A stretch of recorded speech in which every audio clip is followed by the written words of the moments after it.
나와 있는 우리 주인공들이 기독교 신앙을 가지고 있다는 거 참 반갑더라고요. 여러분 좋아하는 연예인일 수도 있습니다. 조정석 배우 아시죠? 이거는 이제 인스타에서 제가 넘기다가 스리생 나오는 주인공들이 교회 다니는 사람이 이렇게 많구나. 5명 중에 4명이나 교회를 다니는구나. 그분의 짤막한 간증들이 담겨 있는데요. 글자가 작아서 잘 안 보이는 분 핀치 좀 하시고 제가 읽어드릴게요. 이 조정석 배우는 이렇게 이야기했더라고요. 전도사님이 제게 너는 기타도 좋지만 연기에 재능이 있는 것 같다고 말씀해 주셨어요. 전도사님의 말씀이 하나님이 주신 메시지 같았고 나의 달란트를 발견한 듯 와닿았죠. 라고 이렇게 고백했습니다. 조정석 배우 되게 유명한 교회 오빠잖아요. 그죠? 기타를 되게 잘 치는 배우인데 기타보다 연기에 재능이 있다라는 이 전도사님의 이런 이야기를 듣고 하나님이 주신 메시지처럼 느껴져서 내가 가진 달란트가 뭘까 고민했었다라는 이런 좋은 간증이 있었고요. 또 옆에 전미도 배우, 저도 참 좋아하는 배우인데요. 노래도 잘하시고 극중에서는 음치 역으로 나와서 좀 아쉽긴 한데 OST 같은 데는 또 제대로 부른 버전도 나오더라고요. 여기 보면 전미도 배우가 원래는 되게 소극적인 사람이었나 봐요. 좀 내성적이고 소극적인 사람이었는데 예수님 만나고 좀 변화되었다라는 그런 간증을 했더라고요. 제가 읽어드릴게요. 소극적인 사람도 능력이 부족한 사람도 예수님을 만나면 용기를 내서 부족한 능력을 가지고 세상으로 나아가 먼저 말을 걸게 된다라고 이렇게 말했습니다. 전미도 배우도 예수님 만나고 용기 있게 소극적이라도 능력이 부족해 보여도 용기를 내서 말을 걸 수 있는 그런 사람이 됐다라고 이렇게 고백하고 있고요. 또 김대명 배우 아버지가 목사님이시더라고요. 목사님 아들이었어. 양석형 교수로 나오죠. 이분은 아버지 제 나름의 전도 방법이 배웁니다. 왜 이런 이야기를 했냐면 목사가 되라는 제안을 했었나 봐요. 너도 나를 이어서 목사가 되면 어떻겠니? 라고 했더니 저는 배우가 되고 싶은데 배우가 되는 것도 제 나름의 전도 방법입니다. 라고 이렇게 이야기를 하더라고요. 멋있죠.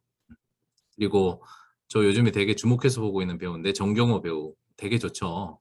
네, 정경호 배우는 주님께서 응답하시는 분이시다. 그래서 주님이 아닌 것은 아니다 라고 말씀해 주셔서 하나님 은혜로 여기까지 왔습니다. 라고 하나님을 영광 올리는 모습이 참 보기 좋았던 것 같아요.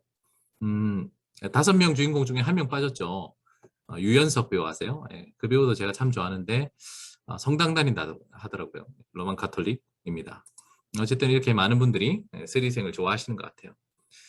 어쨌든 그 스리생의 이름을 패러디해서 슬기로운 신앙생활 플러스라는 제목으로 오늘 내일 이틀에 걸쳐서 말씀 전할 텐데요. 먼저 제가 여러분들에게 설문지를 줬었죠. 그래서 이 설문지에 무려 15분이나 지금 참석은 27분이나 하셨네요. 15분이나 이렇게 수련회에 대한 기대를 이렇게 표현해 주셨어요. 굉장히 글이 많은데 다 읽을 수는 없고 몇 가지 이렇게 제가 그룹핑을 할 수 있었어요. 주제별로. 어떤 기대가 있을까? 첫 번째는 말씀 자체에 대한 기대감이 있더라고요. 말씀을 좀 열심히 듣고 싶다. 또 예배 자체를 기대하고 사모하는 그런 마음들이 있는 것 같아요. 코로나 시국이다 보니까 대면 예배가 어렵고 또 이 줌으로 만나서 또는 이 비대면으로 유튜브로 이렇게 영상으로 예배하는 것에 갈증을 많이 느끼는 것 같아요. 그래서 이번 수련회를 통해서 평소보다 더 말씀을 열심히 또 예배에 대한 뜨거움을 함께 예배하는 그런 기쁨을 꼭 경험해 보고 싶다라는 이런 소망이 있었습니다. 참 아름다운 소망인 것 같아요. 그리고 두 번째 그룹핑을 제가 또 해봤는데 빨간색으로 제가 또 묶어놨죠. 이건 이제 수련회를 기점으로 뭔가 내 삶에 변화가 있으면 좋겠다. 그죠?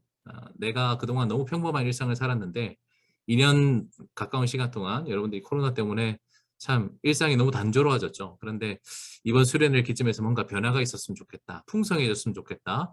활력이 생겼으면 좋겠다. 특별히 몸이 치료되는 역사가 있었으면 하는 그런 기대가 작게나마 이렇게 있는 그런 청년들도 있더라고요. 그렇습니다. 이번 수련을 통해서 하나님께서 제가 할 수 있는 건 아니죠. 우리 하나님께서 여러분들에게 이 수련을 통해 일상의 변화, 활력, 새로움, 충만한 풍성함을 허락해 주시기를 기대합니다. 그리고 마지막으로요. 또 그룹핑한 것이 이제 우리 공동체에 대한 그런 사모함이 있는 것 같아요. 그죠? 모든 것이 이제 사람을 만나는 것이 어려운 시대잖아요. 그래서 이번 수련회를 통해서 비록 온라인을 통해서나마 공동체를 좀 경험했으면 좋겠다. 그래서 둘의 청년부에 대한 그런 이야기들, 교제, 또 많은 사람들과 함께 만나고 하는 그런 내용들이 이번 수련회의 기대들이었던 것 같습니다. 여러분 어떠세요? 여러분은 예수님 만나고 풍성한 삶을 살고 있습니까? 이번 수련회 주제 말씀인데요. 오늘 설교 본문과 별개로 이번 수련회 전체의 주제 말씀입니다. 요한복음 10장 10절인데요. 노란색 박스 안에 말씀이 있거든요. 우리 같이 한번 읽어보겠습니다. 시작. 도둑이 오는 것은 도둑질하고 죽이고 멸망시키려는 것뿐이요. 내가 온 것은 양으로 생명을 얻게 하고 더 풍성히 얻게 하려는 것이라. 아멘. 요한복음 10장 10절은 제가 참 사랑하는 말씀입니다. 여러분들도 각자 좋아하는 말씀들 있죠? 근데 이 말씀에 보시면 도둑이 오는 것 그리고 내가 온 것 서로 대조해서 말씀을 좀 주고 계신데요. 이 본문은 예수님이 내가 왜 왔나라는 그런 목적을 선명하게 보여주시는 말씀 중에 하나라고 할 수 있겠습니다. 이 주제 말씀의 배경을 잠깐 설명드리면요. 예수님께서 이 말씀하시기 직전에 어떤 사건이 있었냐 제가 적어놨죠. 예수님이 시각장애인, 맹인을 고치시는 사건이 일어났었어요. 그때 안 그래도 예수님에 대해서 좀 적대적이고 또 질투와 시기를 하고 있었던 바리새인들이 예수님의 이 맹인을 고치신 사건을 두고 시비를 자꾸 거는 거예요. 그러자 예수님께서 좀 우회적으로 너희들은 마치 율법을 많이 안다고 하지만 너희들은 이 기독교에 대해서 죄송합니다. 이 유대교죠. 그때 당시 이 유대교 하나님을 믿는 이 신앙에 대해서 일가견이 있다고 생각할지 모르겠지만 너희들은 영적인 맹인과 같다. 시각장애인과 같다라는 이런 말씀하셔서 굉장히 바리새인들이 화가 많이 났어요. 그때 예수님께서 비유로 들려주신 말씀 이 말씀이죠.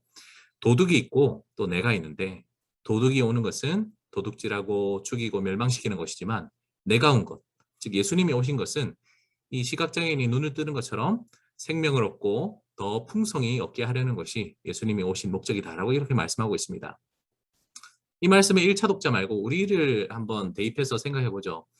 여러분들은 요즘 우리의 일상이, 우리의 삶이 도둑 맞았다는 그런 생각해 본 적 없습니까?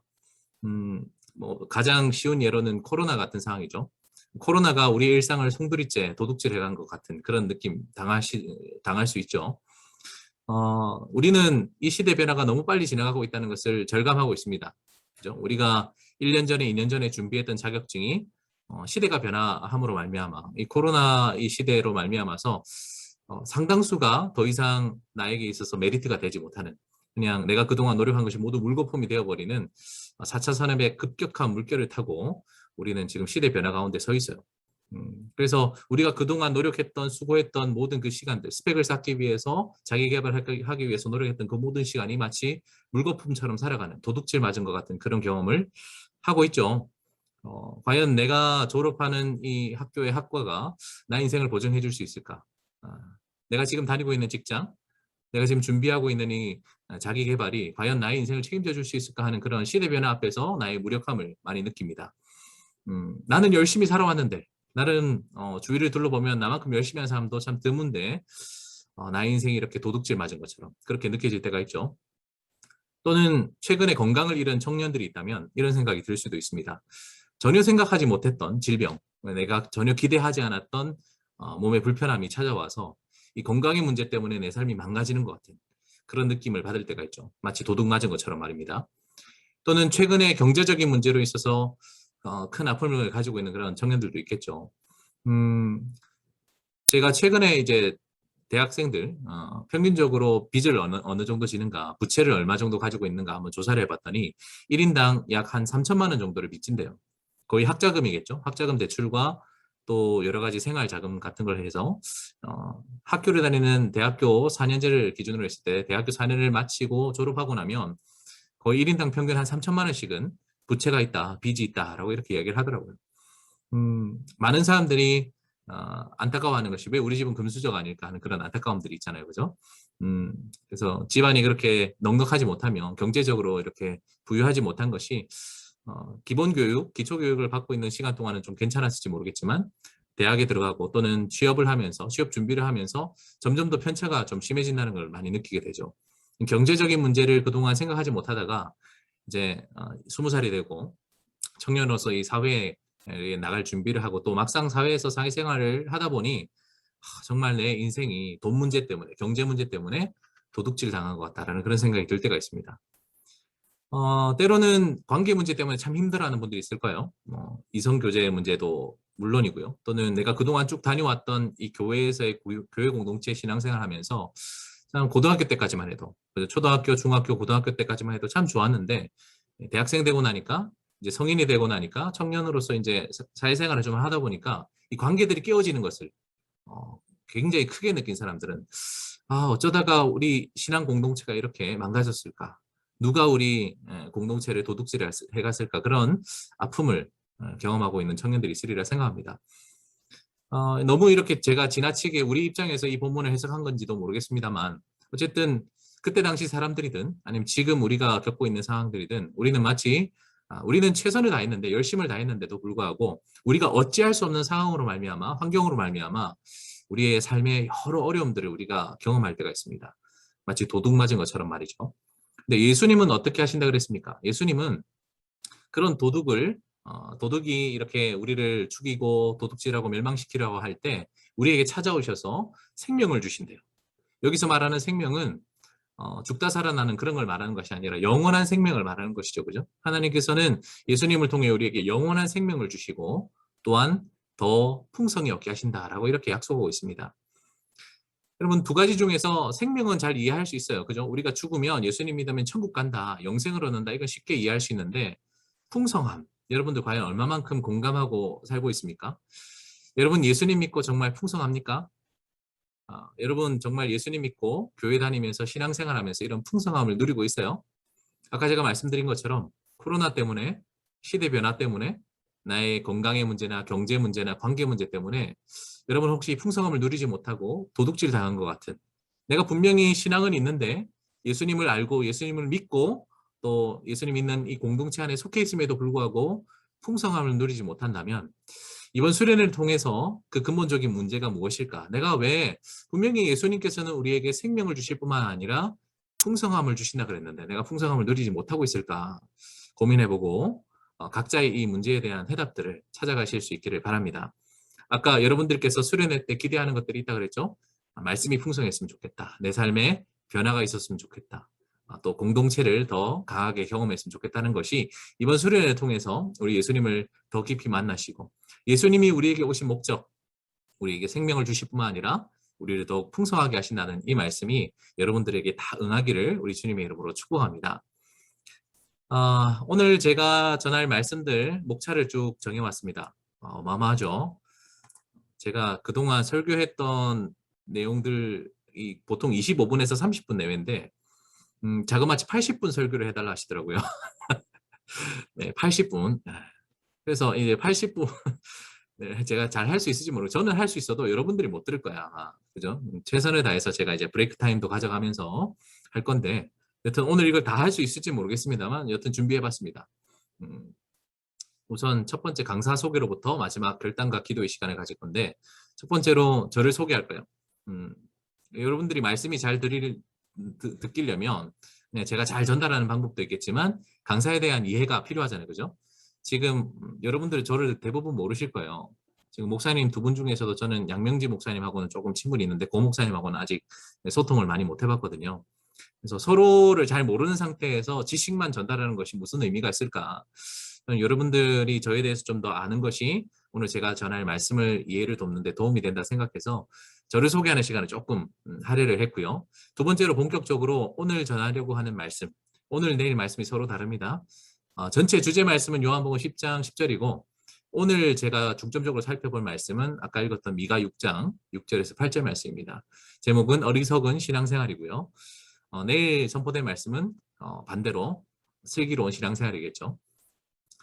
자, 세 번째로는 신앙생활은 그럼 도대체 무엇인가에 대한 그런 이야기를 좀 나눠볼 겁니다. 물론 브레이크 타임을 한번 가지고요.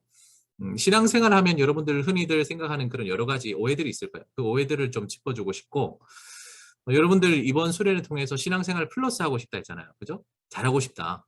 신앙생활 회복하고 싶다. 근데 그 동기가 뭘까에 대해서 우리 청년답게 속 깊은 이야기 좀 나눠봤으면 좋겠습니다. 내가 왜 정말 신앙생활을 잘하고 싶어 하는지 그 깊은 동기들, 그죠? 과연 내가 신앙생활 잘하고 싶어 하는 것이 하나님 보시기에 아름다운가? 내가 하나님 앞에서 떳떳한가? 과연 내가 이 신앙생활 잘하고 싶은 마음 가운데 딴 마음이 있지 않은가 하는 그런 생각을 좀 했으면 좋겠고요. 그리고 네 번째는 이 코로나 시대 때 풍성함을 경험하는 것 어떻게 할 수 있을까? 저는 이번 수련을 통해서 갑자기 여러분들이 부자가 된다든지 그죠? 그런 거는 참 어렵다. 하나님께서 그런 초자연적인 능력을 이렇게 베풀어 주실 가능성이 굉장히 희박하다. 여러분 우리가 풍성함은 이 세상은 자꾸 우리에게 강조하죠. 무언가 많은 것을 소유하면 풍성해질 것이다. 그렇잖아요. 좋은 차를 사고 좋은 브랜드의 전자기기나 또는 옷들이나 가방이나 장신구 또는 좋은 집을 사면 너희 생활이 풍성해질 거라고 하지만 그렇지 않은 것 같아요. 여러분, 많은 사람들이 소위 1%에 해당하는 부와 명예와 또 많은 힘들을 권력을 가진 사람들도 자기 삶에서 풍성함을 느끼지 못하는 사람들이 있고 또 우리가 소위 말하는 이 세상적인 기준에 의해서 많은 것을 소유하지 않은 사람이라 할지라도 그 삶 가운데서 풍성함을 누리는 사람이 있더라고요. 저는 그 차이가 뭘까? 나중에 제가 충분히 설명드리겠습니다만 바로 관계가 아닌가. 저는 이 신앙생활을 통해서 우리가 누리는 풍성함은 관계의 풍성함이라고 저는 생각합니다. 소유의 풍성함이 아니라 무슨 풍성함요? 네, 관계의 풍성함.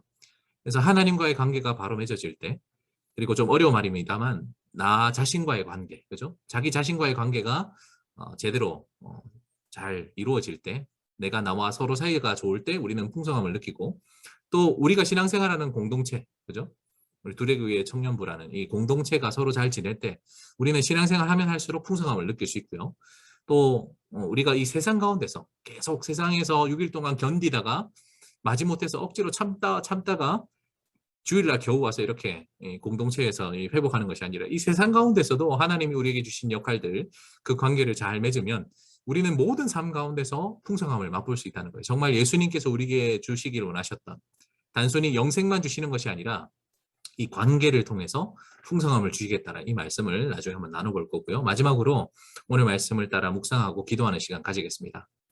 네, 이런 순서로 가겠습니다. 여러분 설교를 시작하기 앞서서 제가 하나 팁을 좀 드리면 네, 그렇죠. 제가 좀 얼굴이 좀 작죠. DM을 보내주셨는데 조금 더 키우겠습니다. 여러분 제 얼굴 보려고 온 건 아니잖아요. 그죠? 말씀 보려고 온 거지. 제 얼굴 만족합니까? 자, 저는 만족스럽지 않습니다. 저는 외모에 별로 자신 없기 때문에 여러분 필요하시면 제 얼굴 보지 마시고 글을 보세요.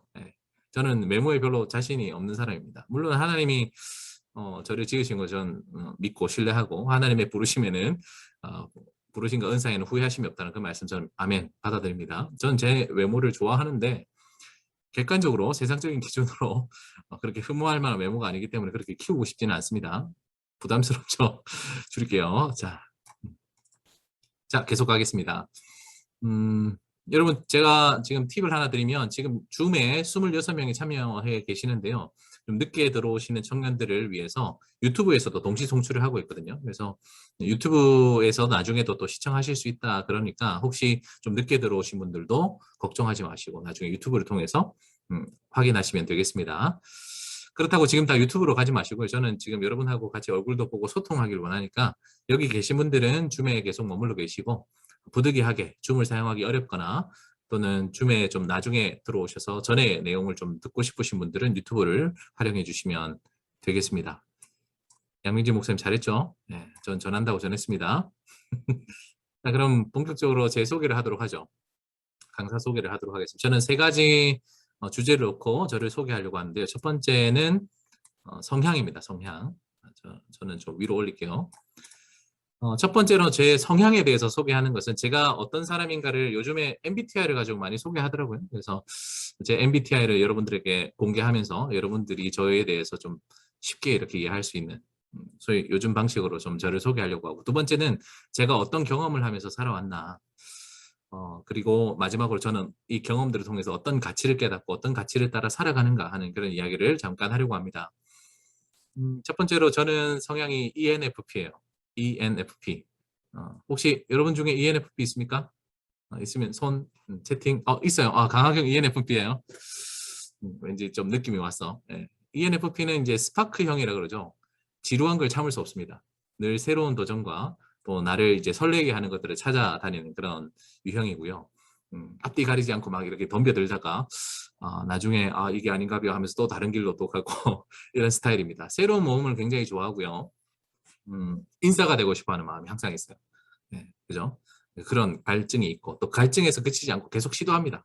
인싸가 되기 위해서. 하나하나 제가 좀 소개를 드리면 에너지의 방향을 저는 외적으로 많이 써요. 그걸 E 유형, 외향형이라고 그러죠. E의 반대는 I입니다. I 유형은 이제 내향형이라고 그러죠. 내가 에너지를 내 바깥으로 쓰는 걸 좋아하는지 안쪽으로 쓰는 걸 좋아하는지 그런 거예요. 제가 이제 MBTI 자격증이 있거든요. 네, 그래서 조금 이렇게 아는 척을 좀 해보면 제가 퀴즈를 하나 내볼게요. 여러분들이 외향성과 내향성을 얼마나 잘 구별하는지 제가 잠깐 퀴즈를 한번 내볼 텐데, 예를 들어서 화초를 키우기 좋아하는 사람, 그죠? 집에서 조용하게 화초를 키우고 화초를 잘 관리하는 것에 에너지를 많이 쓰는 사람은 E 유형일까요? 아니면 I 유형일까요? 자, E 유형이다. 손. I 유형이다. 손. 네, 정답은 E 유형입니다. 의외죠. 왜냐하면 화초를 키우는 것은 내 내부가 아니라 내 외부에 있는 대상에 대해서 나의 에너지를 쏟는 거잖아요. 그래서 이런 건 좀 재밌습니다. 나중에 돈 주고 들으세요. 그리고 저는 이제 어떤 사물을 인식할 때 어떤 방식을 하길 좋아하냐. 저는 직관을 많이 사용하는 편입니다. N 유형이라고 그러죠. 반대 유형을 S 유형이라 그러는데, S 유형은 이제 감각형이라 그래요. 그 S 유형과 N 유형의 차이는, S 유형은 내 오감을 사용합니다. 객관적인 자료만 받아들이는 거예요. 그래서 어떤 것을 받아들일 때 그 속에 담겨 있는 저희라든지 그런 것들 생각하지 않고 그냥 있는 그대로 받아들이는 거예요. 대신에 N 유형은 어떻습니까? 좀 피곤해요, 삶이. 어떤 사람이 무슨 말을 하면 왜 저 사람이 저런 말을 할까? 그 속뜻을 늘 이렇게 고민을 하는 거예요. 예를 들어서 저랑 집사람이랑 전혀 반대거든요. 나중에도 말씀드리겠지만 저는 ENFP 유형이고 집사람은 완전 반대 ISTJ 유형이야. 정반대예요. 그래서 연애할 때는 제가 둘이 환상의 짝인 줄 알았어. 너무 잘 맞는 거예요. 어디 있다가 이제 나타난 거야. 왜 내 눈앞에 나타나? 이러면 깜짝 놀라면서 우린 정말 진정한 소울메이트다. 근데 이제 결혼을 해보니까 알겠더라고. 저희 집사람은 제 인생의 로또였습니다. 로또. 안 맞아. 하나도 안 맞아. 제 집사람이랑 저랑 하나도 이제 제가 가지고 있었던 그 도파민이 다 빠지고 나서 사랑에 대한 그 호르몬이 다 빠지고 나니까 와 진짜 하나도 안 맞더라고요. 제가 이 인식에 대한 부분만 좀 설명드리면 집사람이랑 저랑 이렇게 고속도로를 이렇게 운전에 같이 가고 있었어요. 제가 운전을 하고 있고 집사람이 옆에 타고 있었는데 집사람이 저보고 물어보는 거예요. 여보, 화장실 가고 싶지 않아? 라고 이렇게 물어보는 거죠. 그래서 화장실 제가 반대로 설명했네요. 제가 이제 그냥 저는 이제 가끔씩 피곤하면 저희 집사람에게 운전대를 맡기거든요. 저희 집사람이 운전을 하고 있었습니다. 제가 물어봤죠. 여보, 혹시 화장실 가고 싶지 않아? 라고 물었더니 저희 집사람이 하는 말은 아니 난 안 가고 싶어 라고 이야기하면서 계속 운전하는 거예요. 그게 무슨 말이냐면 화장실 가고 싶냐? 라고 물어봤을 때 아니 안 가고 싶다. 이건 이제 S 유형이라는 거죠. 문자 그대로를 받아들이는 거예요. 근데 제가 하고자 했던 말은 무슨 말일까요? 여보 휴게소 좀 들리자. 나 화장실 가고 싶다. 우리 맛있는 것도 좀 사 먹고 그렇게 하자라고 이렇게 이야기한 건데 못 알아듣더라고. 네.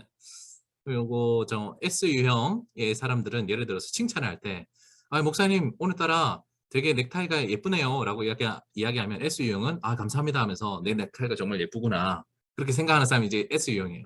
근데 N 유형은 어떻습니까? 목사님 오늘따라 넥타이가 너무 예쁘네요 하면 속으로 생각하는 거야. 제가 왜 저러지? 그러면서 나랑 친하게 지내고 싶은가? 나한테 잘 보이고 싶은가? 지난주에 예배 안 온 거 이거 미안해서 이렇게 나한테 지금 퉁치는 건가? 이런 식으로 막 고민하는 유형이 N 유형입니다. 제가 이 N 유형이고요. 집사람은 S 유형이에요. 되게 답답한 유형. 제가 여보 문 닫고 나가야지 라고 이야기하면 문을 닫고 어떻게 나가냐고. 그죠? 문을 닫았다. 그 다음에 어떻게 나가냐 이러면서 그죠? N 유형과 S 유형은 참 대화가 안 되는 것 같아요. 그 다음에 세 번째로 저는 이제 판단을 할 때 어떤 기준으로 판단하냐. 저는 F 유형이에요. F 유형은 감정형입니다. 감정형 혹은 그 사람 중심형이라 그러죠. 반대 유형은 T 유형이라고 있어요. T 유형. 감정형 반대는 이제 사고형이라고 있습니다. 이제 굉장히 이성적이고 목적 중심적이죠. 우선 저 유형을 먼저 설명드리면 F 유형은 뭔가를 결정할 때 합리적이고 이성적인 판단보다는 제 감정에 많이 휘둘리는 것 같아요. 그래서 삘이 팍 오면 그죠? 느낌이 팍 오면 그걸 그냥 선택을 하는 그런 경향이 있어요.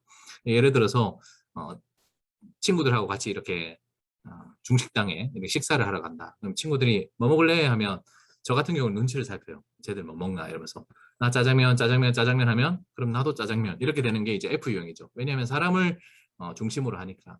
근데 그 중에서 꼭 나는 짬뽕 하는 사람 있죠. 그죠?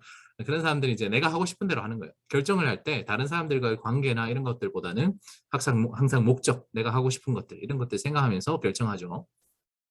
저희 집사람이랑 저랑 같이 등산 가는데요. 저는 등산 참 싫어요. 왜냐하면 어차피 내려올 거 뭐 하려고 올라가는 거예요. 그죠? 근데 저희 집 사람은 등산하면 꼭 정상을 찍어야 됩니다. 정상까지 올라가야 돼. 힘들죠. 정상까지 올라가는 거. 저는 중간에 꽃도 보고 나무도 보고 여보 너무 좋다 그지? 우리 여기 앉아서 그 물도 좀 마시고 좀 쉬다가 내려갈까 하면 안 돼. 이러는 거예요. 우리 오늘 정상 가기로 했잖아. 그죠? 청계산 매봉 찍기로 했잖아. 안 되는 거예요. 무조건 가야 돼. 저는 저희 집 사람은 등산 잘 가지 않습니다. 그게 이제 T 유형과 F 유형 차이죠. 마지막 저는 생활 양식 방면에 있어서 P 유형이에요. P 유형은 임박 착수형이라 해서 데드라인을 굉장히 즐기는 타입입니다. 시험 공부 같은 것도 이제 전날 하죠. 그죠? 설교 준비 같은 것도 전날 합니다. 여러분이 지금 보고 계시는 이 PPT 어제 했습니다. 네, 어제 만들고 오늘 조금 이렇게 추가하고 수정해서 만든 거예요. 굉장히 따끈따끈한 중간에 오타가 나와도 좀 양해를 바라고 예쁘잖아요. 예쁘니까 좀 봐주세요. 알겠죠?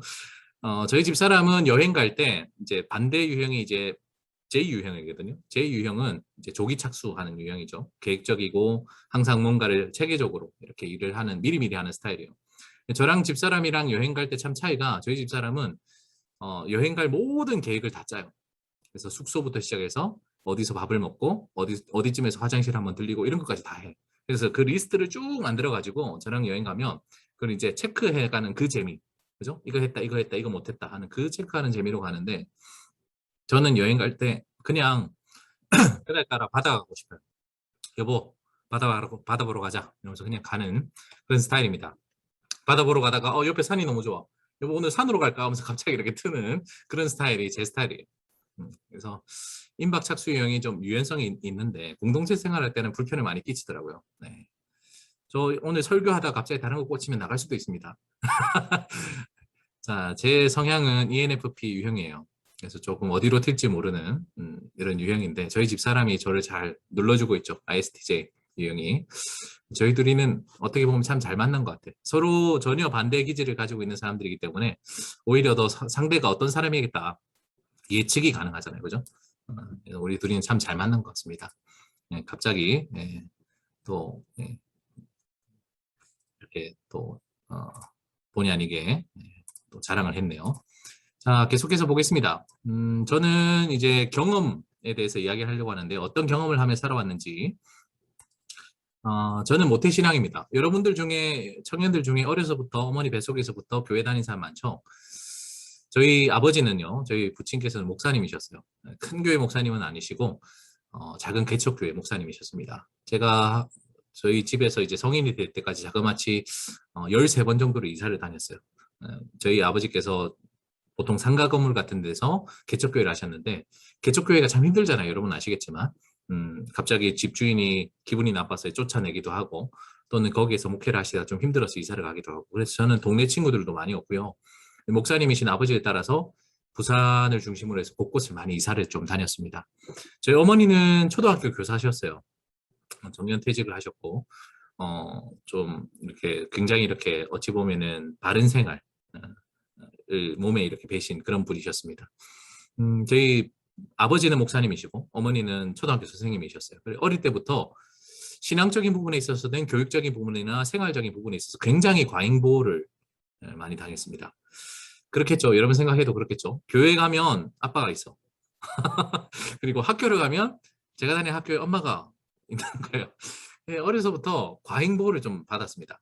그래서 신앙적인 부분에 있어서도 굉장히 많은 간섭과 또 강압적이고 또 되게 엄한 그런 지도를 받았고 학습에 있어서도 지긋지긋해요. 저는 초등학교 다닐 때 중학교 다닐 때 얼마나 많이 이렇게 어머니에게 공부하는 훈련을 받았던지 덕분에 공부하는 습관은 좀 들어가지고 학교도 좀 좋은 데를 다닐 수 있었고 또 공부하는 데 있어서 많은 도움을 좀 받았습니다만 그 과정이 너무 힘들었었어요. 그런데 이제 어릴 때는 실수도 많이 하면서 자라잖아요. 근데 교회 가서 제가 만약에 좀 좋지 않은 언행을 하거나 행동을 하면 목사님 아들이 말이야. 목사님 아들이 왜 저렇게 행동을 하고 왜 저렇게 말을 해. 그러면 참 죄송하더라고요. 저는 또 착한 아들이니까 F유형이잖아요. 사람 중심형. 내가 하고 싶은 대로 하지 않고 부모님이 나 때문에 이렇게 욕먹는 게 싫었어요. 그래서 교회 가면 또 아버지 눈치 본다고. 또 학교 가면 학교 가서도 제 마음대로 하고 싶어도 선생님 아들이 왜 저래. 그죠? 그래서 참 저는 자책감을 많이 가지면서 자라왔던 것 같아요. 제가 어지간히 잘하진 않아서는 교회에서도 학교에서도 좋은 평가를 받기 힘들다 보니까 저의 조그마한 실수부터 큰 실수까지 제가 우리 부모님에게 상처를 많이 드리고 부모님이 참 난감하게 해드리는 그런 상황을 많이 만들었다라는 그런 자책감을 좀 많이 가졌던 것 같습니다. 또 저는 어려서부터 참 부끄러운 얘기 중에 하나인데 진로 지도를 굉장히 세뇌를 많이 당했어요. 제가 목사님이 되게 된 거는 사실은 거의 90% 이상은 저희 부친의 역할입니다. 제가 목사님이 되고 싶었다기보다 어려서부터 계속 주입을 하셨어요. 심지어 제가 유치원 다닐 때부터 유치원 다닐 때, 초등학교 다닐 때, 중학교 다니면서 계속 진실아 너는 나중에 목사가 되어야 된다. 학교도 딱 정해주시더라고. 고신대학교를 가야 된다. 고신대학교 신학교로 가야 된다. 그리고 고신대학교 고려신학대학원 나와서 신대원을 나와서 목사가 돼야 된다. 이렇게 어려서부터 계속 세뇌를 당했어요. 그래서 저는 크게 진로에 대한 고민이 없었던 것 같아요. 좀 특이하죠. 저 같은 사람 되게 특이합니다. 가업을 물려받을 수도 없습니다. 저희 아버지께서 계속 이래 상가 건물을 전전긍긍하셨기 때문에 저한테 물려주실 거는 신앙의 유산밖에 없었습니다. 네, 어쨌든 저는 굉장히 세뇌를 많이 당하면서 제가 어떤 주체적으로 자립적으로 뭔가를 진로에 대한 고민 없이 그냥 당연히 저는 신학교를 가야 되나 보다 생각했었어요. 그래서 저는 수능을 칠 때도 수능 치고 나서 꽤 좋은 성적을 받았거든요. 만점 가깝게 받았습니다만 별로 욕심이 없었던 것. 당연히 나는 고신대학교 가야 되니까. 그래서 아무 데도 지원하지 않고 고신대학교 신학교만 딱 이렇게 지원을 했었어요. 근데 우리 양명지 목사님 동생 양반석이라고 제 친구입니다. 양반석이라는 목사님이 있는데 그 친구가 고신대학교 1등하고 제가 2등하고 그랬었어요. 양반석이라는 친구가 더 탁월했습니다. 제가 이를 갈면서 내가 졸업은 내가 1등으로 한다. 그래가지고 제가 졸업은 1등으로 했습니다. 반석이 몇 등 했는지 몰라요. 나중에 물어볼게요.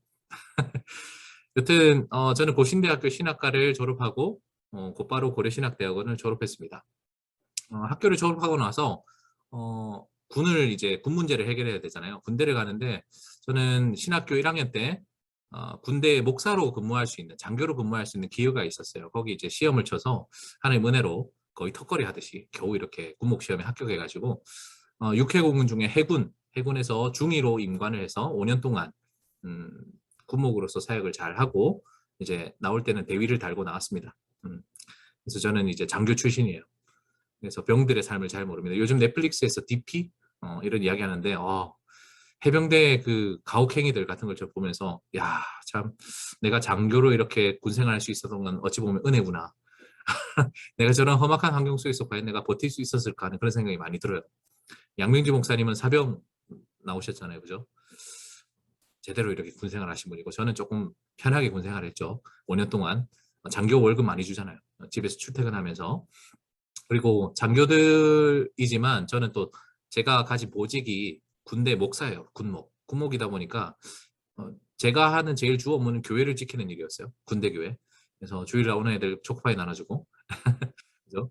위문 가고 열심히 훈련하고 있으면 거기 가서 이제 콜라도 주고 사이다도 주고 위로해주고 또 가끔 관심사병들 사고친 애들 그런 애들 상담도 해주고 인성교육하고 그런 일들을 위주로 했었습니다.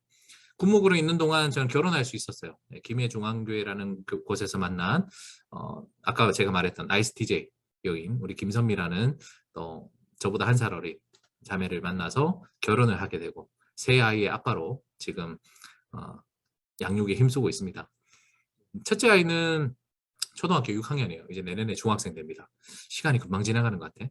그래서 둘째는 연년생이라서 초등학교 5학년이고요. 이제 막내는 이제 내년에 초등학교 1학년 됩니다. 터울이 좀 있죠.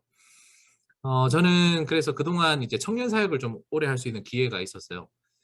군목으로도 5년 있었고 분당에 있는 샘물교회 압니까? 샘물교회에서 제가 또 4년 반 또 사역할 수 있었고 지금 저는 부산에 있는 3일교회에 있습니다. 부산에 있는 3일교회에서 거의 한 4년째 지금 4년 이상 지금 일을 하고 있고요. 네, 그래서 지금까지 보면 제가 원해서 그랬던 건 아닌데 하나님께서 저를 이제 청년 사역을 계속 할 수 있도록 기회를 주셨어요. 지금 벌써 세어보니까 한 14년째 지금 청년 사역을 쭉 하고 있는 것 같습니다.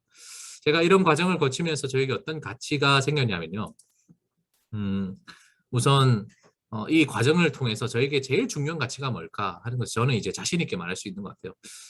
저 아까 말했잖아요. 저는 어려서부터 세뇌를 당하면서 목사가 되는 것이 제 간절한 꿈이었다기보다 그냥 그렇게 주어진 저에게 학습된 것이었는데 신학교를 다니고 또 군목이라는 세상에 어떻게 보면 목사가 되고 나서 더 뚜렷하게 내가 왜 살아야 되고 내가 무엇을 위해 살아야 되는 것을 어찌 보면 좀 천천히 얻어간 것 같아요. 그래서 지금 나이가 40이 넘어서 지금 드는 저의 가치관에 있어서 제일 중요한 가치관이 있다면 자신 있게 저는 하나님 나라라고 이야기를 하는 것 같아요. 우리가 살아가는 지금 이 세상은 하나님 나라는 아니잖아요. 그죠? 우리는 지금 깨어진 세상, 이 세상을 살고 있지만 하나님 나라의 이 가치를 가지고 하나님 나라 백성답게 살아가잖아요. 그래서 우리는 어찌 보면 투트랙을 살아가는 거예요. 이 세상, 깨어진 이 세상을 살아가지만 하나님 나라의 가치관으로 이렇게 살아가는. 저는 이런 말 좋아하는데 저는 이 세상에서 저 세상 텐션으로 살아간다. 그죠? 별로 썩 좋은 말은 아니라고 제가 들었습니다만 저 세상 텐션이 뭐 이상한 4차원 이런 게 아니라 우리는 비록 깨어진, 죄로 말미암아 깨어진 이 세상을 살아가고 있지만 예수 그리스도께서 선포하신 그 하나님 나라, 예수님께서 시작하신 그 하나님 나라의 텐션으로 살아간다라는 것이 저희 이제 좌우명이에요. 저는 이 세상에서 저 세상 텐션으로 살아가는 한 사람입니다. 저는 살아가면서 결과에 되게 많이 집착했던 것 같아요. 어떻게 하면 좀 더 좋은 성적을 얻을 수 있을까? 또는 내가 원하는 것을 얻을 수 있을까? 그런 걸 아등바등 하다 보니까 그 결과를 얻기 위해서 너무 많은 것을 잃어버렸었어요.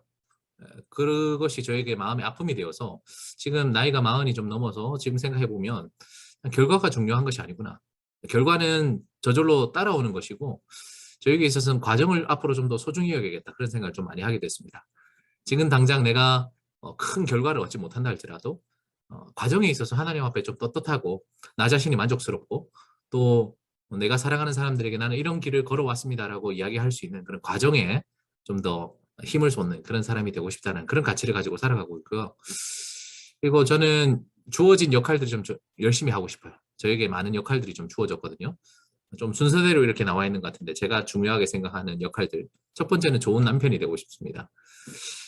참 이거 저희 집사람이 이 영상을 좀 봤으면 좋겠는데요. 나중에 그 고목사님 유튜브 이거 잘 편집해서 이 부분만 저희 집사람 좀 보여줬으면 좋겠어요. 농담이고요. 저는 좀 좋은 남편이 됐으면 좋겠습니다. 한국 교회에서 목사로 살아간다는 거 가정에 이렇게 쓸 수 있는 시간들이 참 그렇게 많지 않아요. 물론 이 시대를 살아가는 많은 가장들이 그렇겠지만 이 목사라는 직업 역시 만만치 않은 것 같아요. 사모라는 이유로 목사의 아내라는 이유로 참 많은 것들 부당한 일들을 당하고 억울한 일들을 당하는데 어디 가서 하소연할 수도 없고 속으로 이렇게 우울감과 어려움 가운데 살아가는 저희 집사람 보면 참 안타까워요. 저희 집사람은 꿈이 있었거든요. 저희 집사람이 법대를 나왔어요.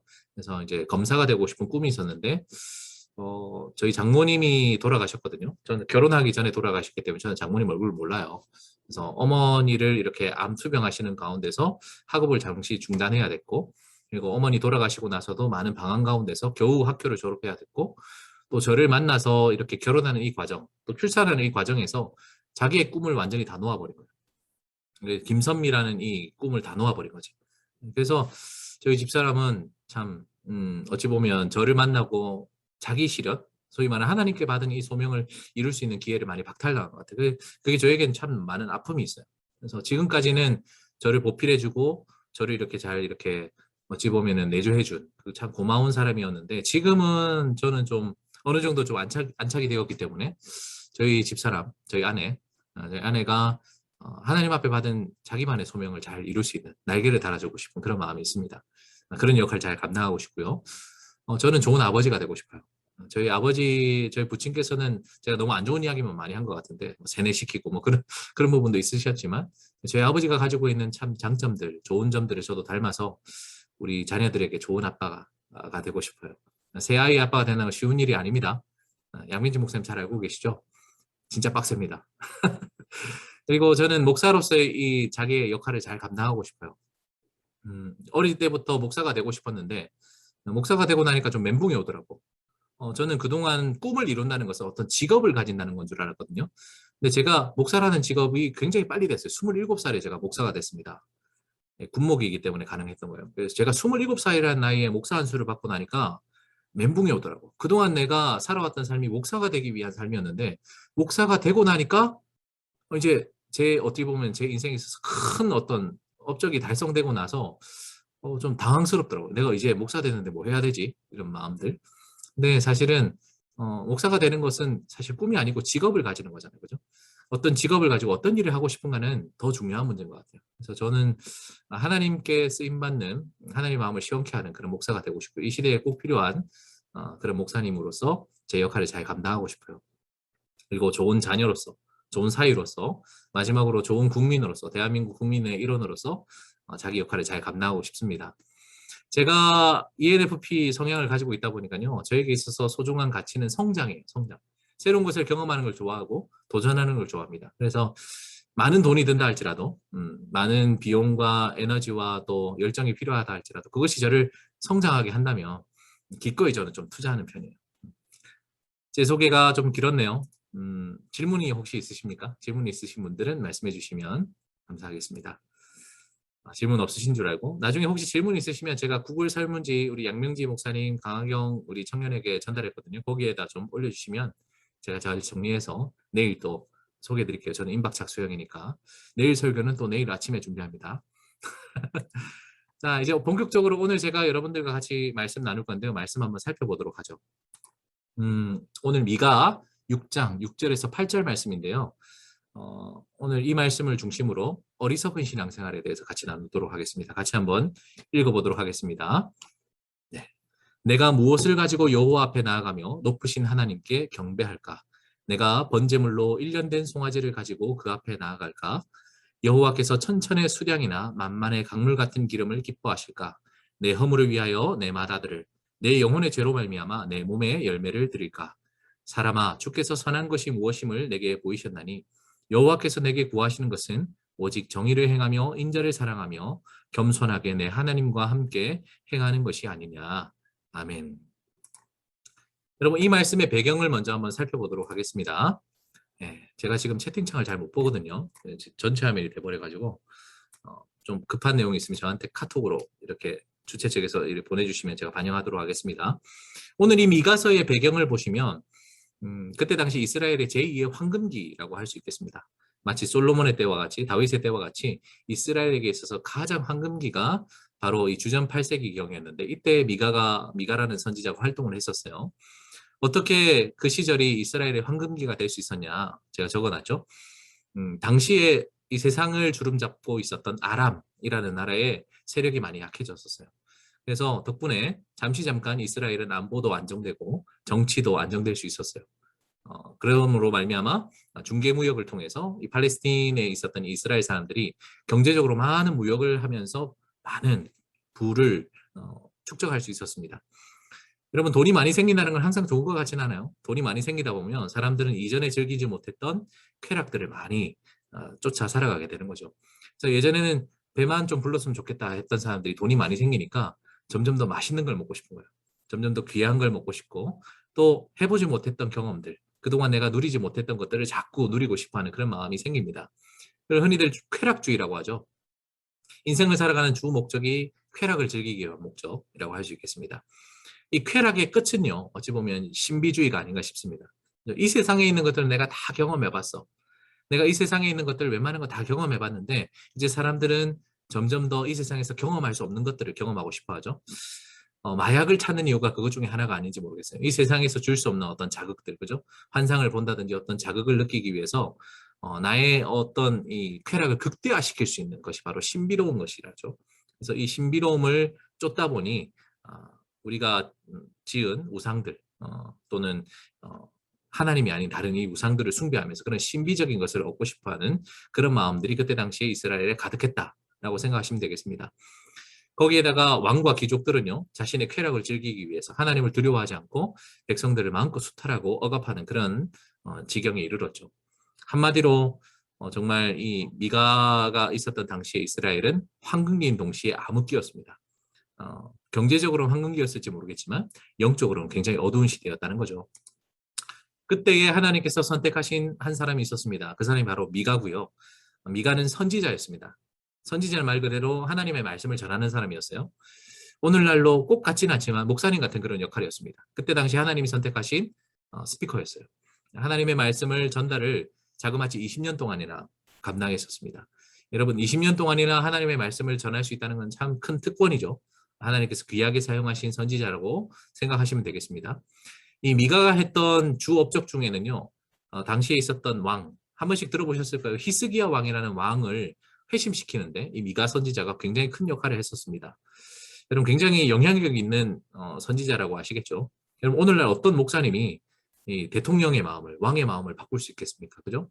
참 쉽지 않아요. 물론 하나님의 선택이 있었지만 그 귀한 일에 미가가 쓰임을 받았다. 굉장히 큰 선지자라는 것을 여러분 기억했으면 좋겠고요. 하나님이 이 미가를 통해서 선포하시길 원하셨던 말씀의 핵심이 뭐냐면 지금 이 남유다가 미가가 당시에 활동하고 있었던 이 남유다의 이 큰 죄들을 이 쾌락을 쫓고 우상을 숭배하고 또 귀족들과 왕들이 이 하나님 앞에서 이렇게 범죄하고 있는 이 모습들을 하나님께서 그 죄를 지적하라고 미가를 선택하셨습니다. 미가야 네가 가서 이 남유다 민족의 죄를 지적하고 이제 회개하라고, 그렇지 않으면 하나님의 심판이 임할 것이라고 전하라라고 이렇게 미가를 선택하셨습니다. 미가는 하나님의 말씀을 받고 이 남유다에 가서 너희들은 지금 죄 가운데 있다. 하나님께로 돌아오라. 그렇지 않으면 하나님이 너희를 심판하실 것이다. 남유다를 버리실 것이다. 라고 신실하게 말씀을 전했습니다. 오늘 이 본문은 바로 그 하나님의 말씀을 전달한 미가에 대한 백성들의 반응이라고 할 수 있겠습니다. 6절 말씀인데요. 제가 다시 한번 읽어볼게요. 내가 무엇을 가지고 여호와 앞에 나아가며 높으신 하나님께 경배할까? 내가 번제물로 1년 된 송아지를 가지고 그 앞에 나아갈까? 여러분 이 말씀에 대한 반응인데요. 제가 앞서 말했듯이 이 백성들은 지금 좋은 말씀을 들은 게 아니고 굉장히 무서운 말씀, 두려운 말씀을 들었습니다. 하나님께서 지금 너희의 죄를 지적하고 계시고 너희가 이 죄로부터 돌아오지 않으면 너희를 반드시 심판하실 것이다. 하나님이 남유다를 버리실 것이다 라고 이렇게 말씀하셨는데 거기에 대한 반응이 갑자기 갑분 예배, 갑자기 분위기 예배로 흐르고 있습니다. 여기 보면 이 사람은 되게 이렇게 신실한 사람이 아니에요. 지금 이렇게 말하고 있는 사람은 심판의 대상입니다. 아까 말했던 죄인들이에요. 남유다에 있어서 이 죄를 저질렀던 쾌락주의와 우상주의에 사로잡혀 있었던 신비주의에 사로잡혀 있었던 이 사람들이 갑자기 하나님의 이 무서운 심판의 말씀을 듣고 갑분 예배를 지금 선택하고 있습니다. 갑자기 분위기 예배, 그죠? 내가 하나님께 나아가야겠다. 하나님께 경배해야겠다. 그런데 지금 여기서 보이는 정서가 어때요? 하나님을 즐거운 마음으로 정말 평안한 마음으로 예배하려는 마음이 아니라 지금 우리에게 임한다는 그 화가 너무 무서워서 그 화가 너무 두려워서 좀 초조한 마음으로 두려운 마음으로 지금 하나님 앞에 예배를 하겠다라는 겁니다. 여기 보면 뇌물들도 나와요. 지금 당장 6절에도 보면 1년 된 송아지, 그죠? 갓 태어난 송아지보다 다 장성한 송아지보다 1년 된 송아지가 최상급 제물입니다. 최상급 제물을 하나님 앞에 가지고 나가야겠다. 즉 약간 뇌물 같은 그런 의미가 들죠. 그래서 우리에게 앞으로 임할 심판, 화를 좀 면하기 위해서 뇌물을 좀 써야겠다라는 이런 마음을 지금 보여주고 있습니다. 7절 말씀 보시면은 제가 한번 읽어드릴게요. 여호와께서 천천의 순양이나 만만의 강물 같은 기름을 기뻐하실까? 내 허물을 위하여 내 마다들을 내 영혼의 죄로 말미암아 내 몸에 열매를 드릴까라는 이런 고백을 또한 하고 있습니다. 지금 이 구절을 보시면은 아까부터 계속 이어지는 본문인데요.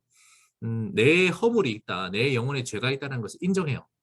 나에게 허물이 있고 죄가 있으니 이 죄를 뭔가 우리가 하나님 앞에 좋은 예물을 드려서 좀 해결을 받고 싶다. 이런 마음이 지금 보이는 것 같습니다. 그것은 내가 죄인이라는 것을 인식하는 것은 옳지만 하나님 앞에 뭔가 우리의 행위를 통해서 우리가 정성을 다해서 지극정성으로 뭔가 좋은 예물을 바치면 하나님의 화가 좀 누그러뜨리지 않을까라는 그런 의도가 지금 보이고 있습니다. 즉 하나님의 이 죄에 대한 심판을 나의 노력과 수고와 어떤 재물을 통해서 좀 해결하려는 굉장히 불손한 모습이 보이고 있다는 거죠. 아까 살펴봤지만 6절에 1년 된 송아지라고 그랬고요. 7절에는 천천의 순양, 만만의 강물 같은 기름, 그리고 심지어 내 마다들을 바칠까? 내 몸의 열매를 바칠까? 이것은 인신제사 같은 건 하나님 받으시지 않거든요. 오히려 그때 당시 가나안의 페니케아의 그런 이방인들이 가지고 있었던 그런 문화지 하나님은 인신제사를 원하지 않습니다. 하나님 앞에 그런데 마치 이방 사람들이 그러듯 우리 인신제사를 드려야 되나? 라는 이런 이야기까지 하는 어리석음을 보여주고 있습니다. 참 한심한 예배자들이죠. 그때 하나님께서 이렇게 말씀하세요. 사람아 라고 말이죠. 사람아 라면서 8절에 시작하고 있습니다. 사람아 주께서 선한 것이 무엇이님을 내게 보이셨나니. 사람아 라는 말을 이제 원어를 찾아보니까 아담이라고 되어 있더라고요. 아담. 그죠? 영어 성경에는 NASB라든지 이런 데 보면 oh man 이라고 되어 있습니다.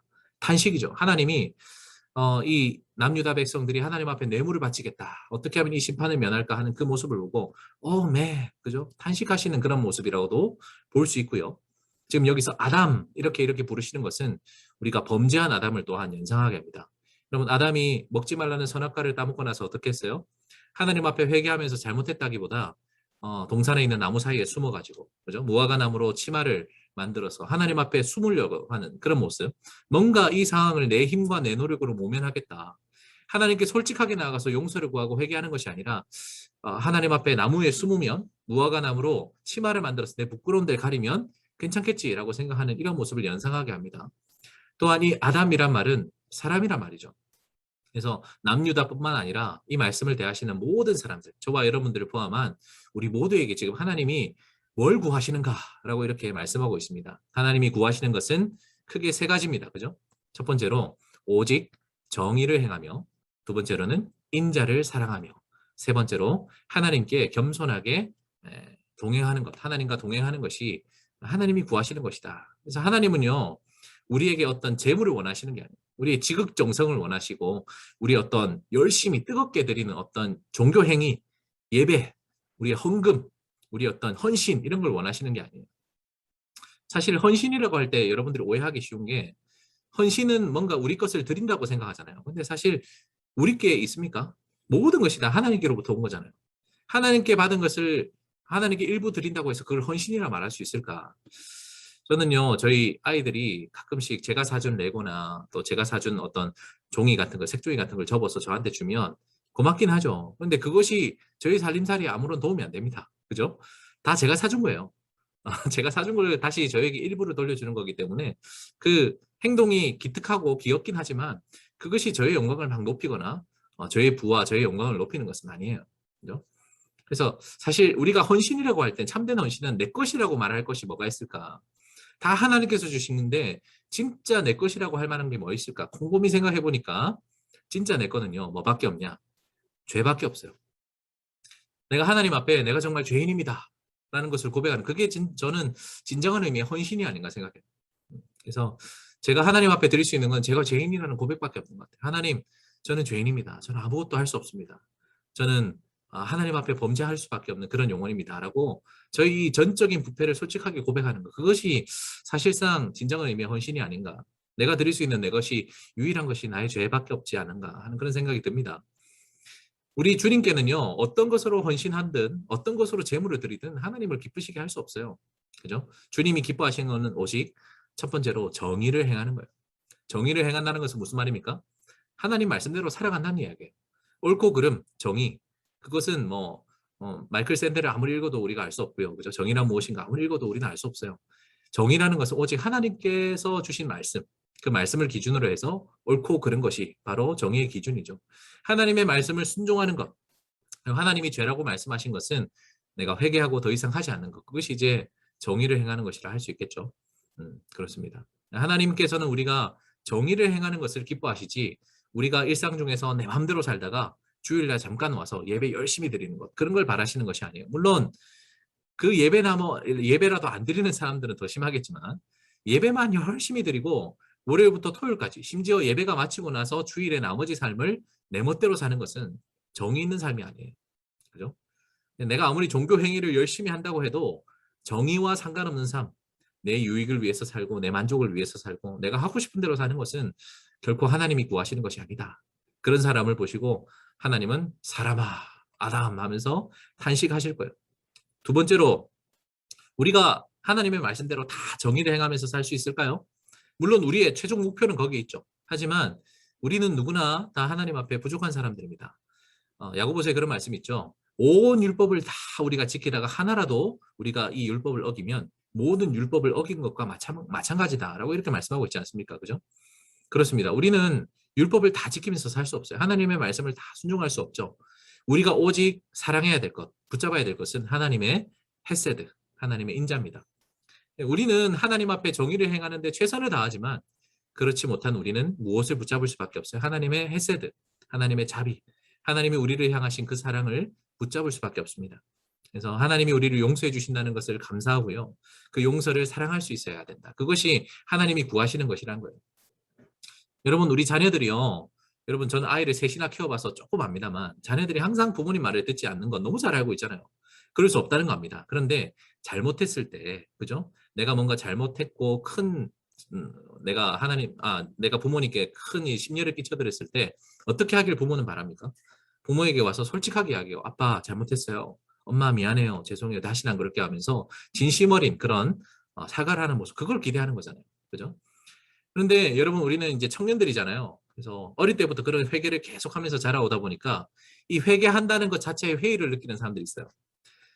특히 이 청년 때는 많이 고민하는 것들 중에 하나가 이제 성적인 문제 같은 것, 그죠? 성적인 문제라든지 또는 나의 어떤 그 거짓된 모습들, 그죠? 또는 내가 특별히 얼마나 하나님이 아닌 세상을 더 따르고 있는가, 내가 얼마나 자기 성공을 위해서 살고 있는가 하는 성공에 대한 부분이라든지 이런 부분에 있어서 매일마다 아마 회개를 하셨을 거예요, 여러분. 신실하신 여러분 청년들은 열심히 회개하며 살아왔을 텐데 분명히 어제도 회개했던 내용이고 그저께도 회개했던 내용이고 1년 전, 2년 전, 10년 전에도 회개하면서 살아왔는데 내 삶이 조금 더 앞으로 나아가지 않은 이 모습을 보고 회개 그거 해봐야 뭐 하겠냐 라면서 회개를 포기한 우리 청년들이 아마 있을지도 모르겠어요.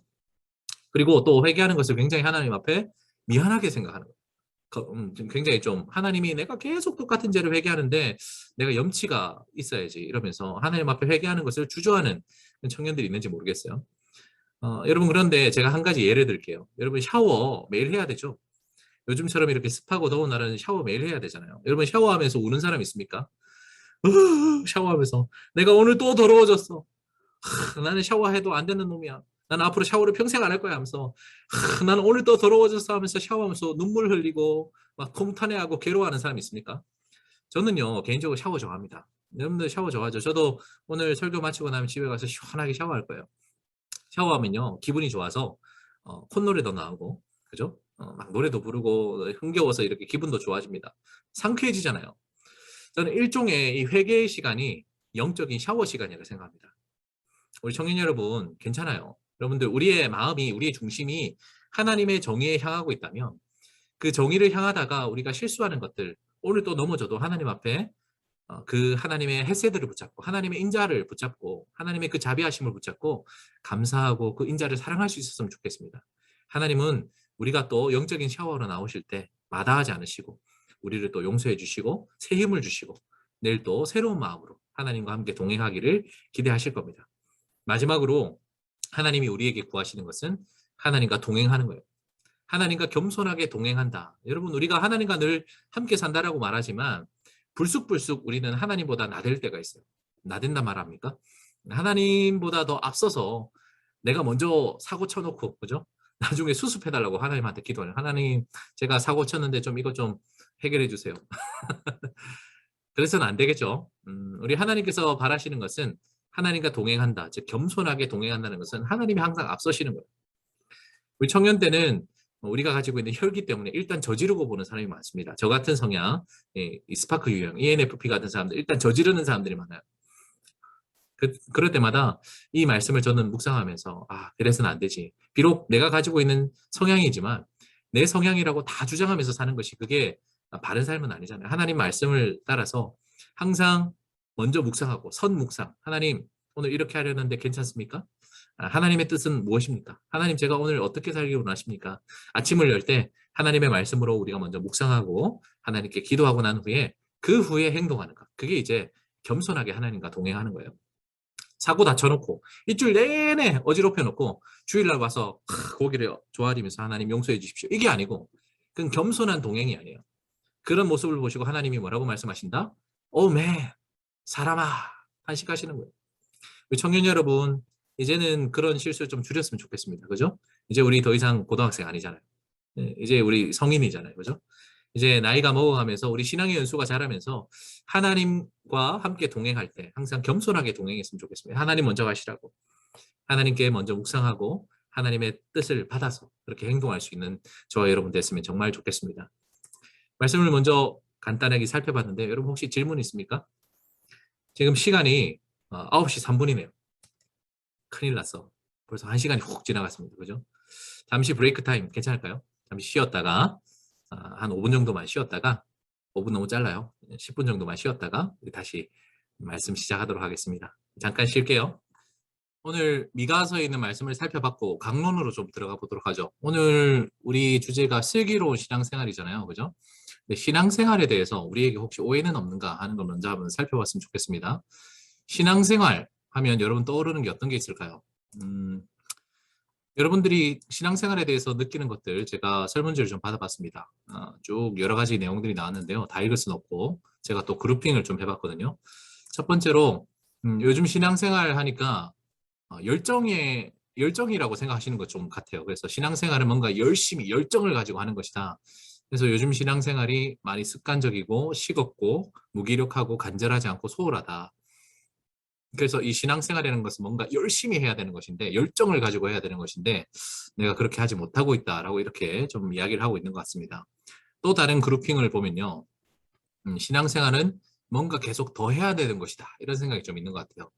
요즘 부족하다. 신앙생활이 부족하다.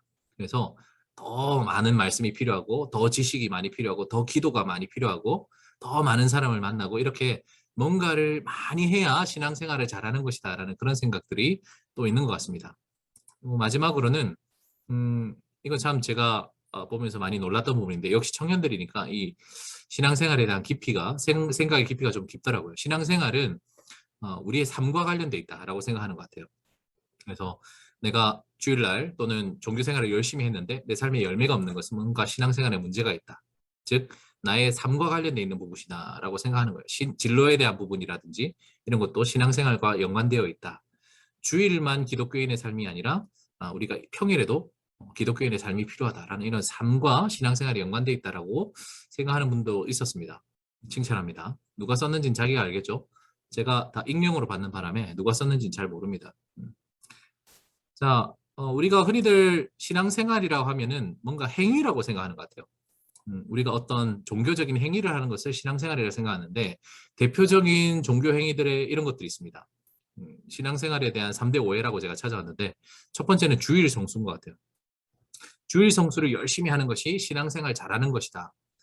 한편으로 맞는 말이기도 하고 한편으로 굉장히 아쉬운 말이에요. 주일 성수라 하면 좀 어렵죠. 요즘 잘 쓰지 않는 말인데 쉽게 말해서 예배 열심히 나오는 거 말해요.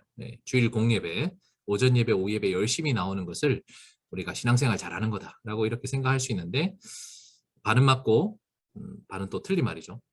주일 성수만 열심히 해서는 신앙생활을 잘한다라고 하기 어렵습니다. 예를 들어서 또 공예배뿐만 아니라 기도회 있죠. 새벽 기도회, 수요 기도회, 금요 기도회 열심히 참여하는 것. 그 필요하죠. 필요한데 그것이 신앙생활이라고 할 수는 없다는 거예요. 주일날 와서 예배만 드립니까? 예배 중에 헌금도 하잖아요. 여러분 11조도 하고 감사헌금도 하고 건축헌금도 하고 선교나 장학헌금이나 이런 것들 하죠. 또는 교회 봉사를 열심히 하는 것을 주일 성수 혹은 신앙생활이라 생각하는 사람이 있습니다. 우리 청년들 한 사람당 2-3개씩은 지금 다 맡고 있죠. 찬양대도 하고 임원도 하고 교사하고 있는 사람 있죠. 손. 교사하고 있는 사람도 있고 또 식당에서 봉사하거나 주차를 봉사한다든지 이렇게 주의를 거룩하게 지키는 이런 것들이 신앙생활이다라고 생각하실 수도 있습니다. 혹은 평일 신앙생활 중에서 개인 경건, 그죠? 일상의 삶과 다르게 뭔가 좀 신앙적인 행동을 하는 것이 신앙생활이다라고 생각하는 사람도 있어요. 예를 들어 큐티 같은 거. 여러분들 매일마다 큐티 하시는 청년들 많죠? 큐티 책 가지고 큐티 열심히 하는 것이 신앙생활이다. 근데 큐티 할 때만 신앙생활이고 큐티가 끝나고 나면 다시 일상생활로 돌아가는 그런 사람들이 있어요. 큐티와 일상이 연결이 안 되는 그런 사람들이 있죠.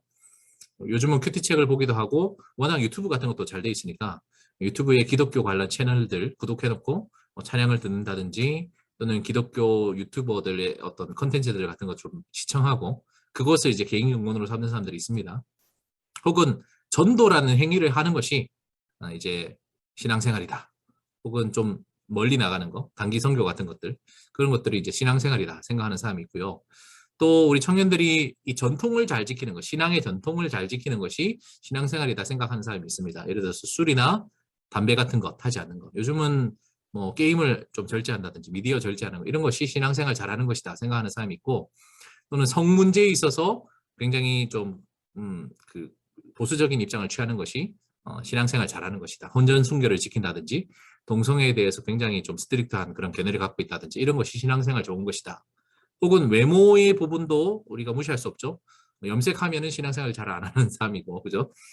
이제 까만 머리 하나님 주신 머리 잘 유지하면, 또는 피어싱 하지 않고 복장을 단정하다는 기준 잘 모르겠습니다만, 오늘 첫 모임이라서 제가 이거 좀 자켓을 입고 오긴 했는데 여러분 오해할까봐 저는 자켓 별로 안 좋아합니다. 체중도 많이 나가고 있어서 되게 불편해요. 어쨌든 타이는 도저히 못하겠더라고. 그래서 어쨌든 특정한 복장을 가지는 것이 신앙생활 잘하는 것이다, 이런 오해들이 있을 수 있습니다. 물론 이런 것들이 우리 신앙생활에 있어서 도움을 줍니다. 상당히 도움을 많이 주고 유익이 있어요. 그런데 이런 것이 즉 신앙생활이다라고 말하는 것은 좀 곤란하죠. 우리 고린도전서 10장 31절 말씀인데, 혹시 지금 음성을 들려줄 수 있는 청년이 있습니까? 제가 아까 쭉 읽었던 청년들 중에 혹시 이하린, 제일 위에 있어서 제가 불렀습니다. 이하린 우리 청년, 예, 한번 읽어주시면 감사하겠습니다. 10장 31절. 그런즉 너희가 먹든지 마시든지 무엇을 하든지 다 하나님의 영광을 위하여 하라. 아멘. 여기 보면 하나님 영광을 위해서 한다는 것, 우리가 신앙생활이라는 것은 어떤 특정한 종교 행위에만 그치고 있는 것이 아니에요. 우리가 먹는 것, 마시는 것, 우리 일상에 무엇을 하든지 다 하나님 앞에 영광을 돌리는 것이, 그게 바로 신앙생활이다. 신앙생활은 쉽게 말해서 신앙 플러스 생활이잖아요. 내가 믿는 것, 내가 신앙하는 것을 삶으로 살아내는 것을 우리가 신앙생활이라 합니다. 그래서 우리가 그동안 신앙생활이라 했을 때 어떤 특정한 행위들이 떠올랐다면 이 시간에 그런 오해를 좀 지웠으면 좋겠어요. 우리가 그동안 생각했던 주일 성수, 또는 어떤 전통을 지키는 것, 어떤 특정한 경건생활을 하는 것, 이런 것만이 신앙생활이 아니라 우리의 전 삶의 영역이 하나님의 영광을 위해서 살아가는, 그것이 바로 진정한 의미의 신앙생활이라는 거죠.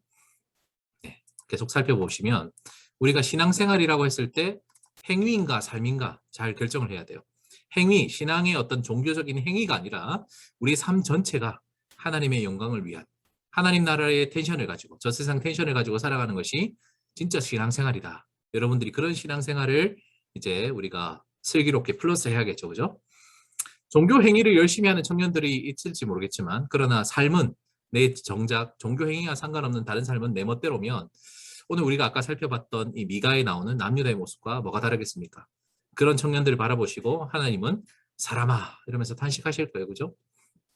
하나님이 원하시는 것은 우리가 일상을, 우리의 모든 삶을 믿음으로 살아가는 거예요. 제가 좋아하는 표현, 저 세상 텐션으로 살아가는 거예요. 우리는 비록 이 깨어진 세상에 있지만 하나님 나라의 가치관을 가지고 하나님 나라 텐션으로 살아가는 것. 그것이 오늘 본문에 아까 살펴봤던 미가서에서는 정의를 행하며 인자를 사랑하며 겸손히 하나님과 함께 행하는 것, 동행하는 것이 바로 우리가 신앙생활하는 것이다 라고 이렇게 말씀하고 있습니다. 자, 우리가 신앙생활에 대한 동기를 한번 살펴보죠. 여러분들 이번 수련회를 통해서 신앙생활을 회복하고 싶다 했는데, 사실 우리 마음속에 이런 동기가 있지는 않습니까? 세 가지를 찾아왔는데, 첫 번째는 우리가 구원받기 위해서, 우리가 구원을 받기 위해서 신앙생활을 잘하고 싶어 하진 않은지 한번 돌아봤으면 좋겠어요. 여러분, 제가 설문지에도 적어놨지만 여러분 구원에 확실히 있습니까? 라고 물어봤습니다. 근데 안타깝게도 상당수의 우리 청년들이 구원의 확신에 있어서 좀 자신이 없더라고요. 내가 지금 이 세상을 떠나도, 편하게 이야기할게요. 내가 지금 죽어도 천국 갈 수 있는가? 라는 이런 구원의 확신이 잘 없다. 잘 모르겠다. 어릴 때는 좀 강했는데 나이가 들면서 이제 성인이 되어서 내가 나의 삶을 지금 돌아보니까 내가 지금 죽으면 천국 갈 수 있을까 사실 잘 모르겠다. 심지어 천국이 있는지도 잘 모르겠다. 하나님 잘 모르겠다. 이런 표현들을 제법 많은 청년들이 하시더라고요. 근데 저는 크게 걱정하지 않습니다. 우리가 가지고 있는 신앙 고백서, 양민지 목사님 다 가지고 있어요. 이거 헌법, 이게 일반 헌법이 아니고 교회 헌법이에요.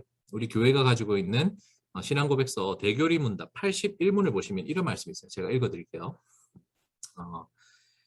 구원의 확신이란, 그죠? 81문에 있어요. 구원의 확신은 믿음의 본질에 속한 것이 아니다라고 말이죠. 여러분, 우리 옛날부터 약간 이런 컴플렉스가 있어. 너 구원의 확신이 있어? 이렇게 물어보잖아요, 그죠? 너 지금 죽어도 천국 갈 수 있어? 이런 거 물어보죠. 근데 우리가 고백하는 이 위대한 웨스트민스터 신앙 고백서 대교리 문답에 보면 81문에 구원의 확신은 우리 신앙에 있어서 본질이 아니래요. 이걸 처음 보는 사람도 아마 있을 거야. SFC 출신도 많죠. 대교리 문답 읽어본 우리 청년도 있을 텐데, 어려서부터 우리가 마치 우리에게 없으면 안 되는 것처럼, 없어도 있는 것인 것처럼 막 흉내내야 했던, 코스프레 해야 했던 이 구원의 확신, 우리 신앙의 본질이 아니랍니다.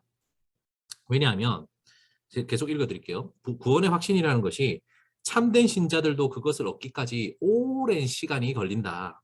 이게 무슨 말이에요? 신앙생활 이제 막 시작한 사람이 구원의 확신 받기는 쉽지 않다는 거예요. 여러분 이제 교회 나온 지 이제 6개월 된 사람한테 야, 너 구원의 확신 있어? 이거는 좀 어불성설이라는 거죠. 참된 구원의 확신이라는 것은 얻는데 시간이 오래 걸린다는 거예요. 앞에 서 있는 저도 지금 앞에 서 있다는 말이 되게 웃기네. 그죠? 줌으로 여러분 강의하고 있는 저도 이게 말이 습관이 참 무서워요. 그죠? 그죠? 지금 줌으로 강의하고 있는 저도 구원의 확신이라는 것을 얻는데 시간이 굉장히 많이 걸렸어요. 심지어 아버지가 목사님이야. 그런데도 구원의 확신이라는 것을 얻는데 시간이 굉장히 오래 걸렸어요. 어릴 때는 부모님한테 혼날까봐 야, 너 구원의 확신 있어요? 예, 그랬어요. 실제로는 아닌데. 여러분 구원의 확신 없어도 괜찮아요. 이거는 믿음의 본질이 아니에요. 이것을 얻는 데는 상당한 시간이 많이 걸립니다. 그죠? 여러분 지금 아리까리 하면 솔직하게 이야기해도 돼요. 굳이 막 아닌데 그런 척 안 하셔도 된다는 이야기예요. 그리고 계속 읽어드릴게요. 구원의 확신을 한번 얻은 후에도 나중에 여러 가지 죄나 근심이나 유혹이나 탈선으로 인해서 우리의 구원의 확신은 약해질 수도 있고 심지어 일시적으로 중단될 수도 있습니다. 라고 이렇게 말하고 있어요. 여러분 오늘 이 신앙 고백서가 우리 청년들에게 자유함을 좀 줬으면 좋겠어요. 여러분 이제 누가 교회에서 어르신들이나 또는 선배들이 야, 너 구원의 확신 있어? 야, 너 구원의 확신도 없으면서 무슨 그리스도인이야? 라고 이렇게 이야기한다면 이걸 딱 보여주세요. 여러분 대교리문답 81문 읽어보셨냐고. 장로님 그죠? 선배 읽어봤냐고. 구원의 확신은 신앙의 본질이 아니에요. 얻는데 오랜 시간이 걸리고 한 번 얻었다 할지라도 약해질 수 있고 중단될 수 있습니다. 여러분 이게 무슨 말이냐면 구원이라는 건요 내가 확신이 든다고 해서 생기는 게 아니라는 거예요.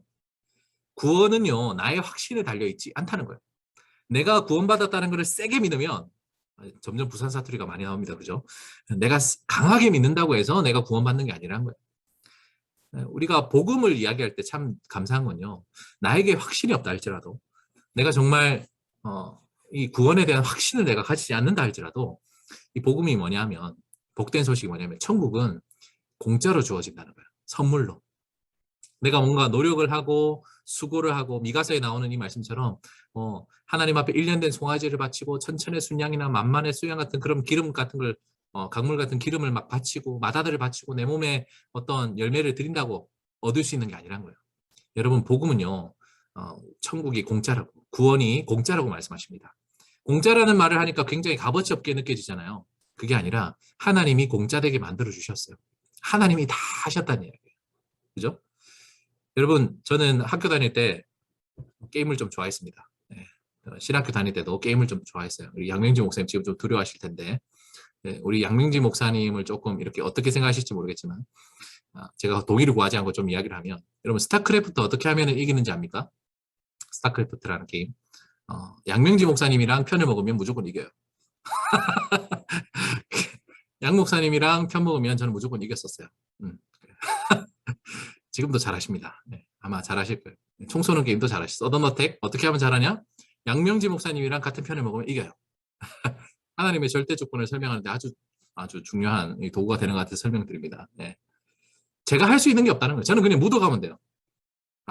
김재균 학생이 잘한답니다. 지금 현 시즌 레더 1850이래요. 네, 회개하세요. 어쨌든 여러분 우리가 구원을 받는다는 것은 내 힘과 내 노력으로 하는 게 아니에요.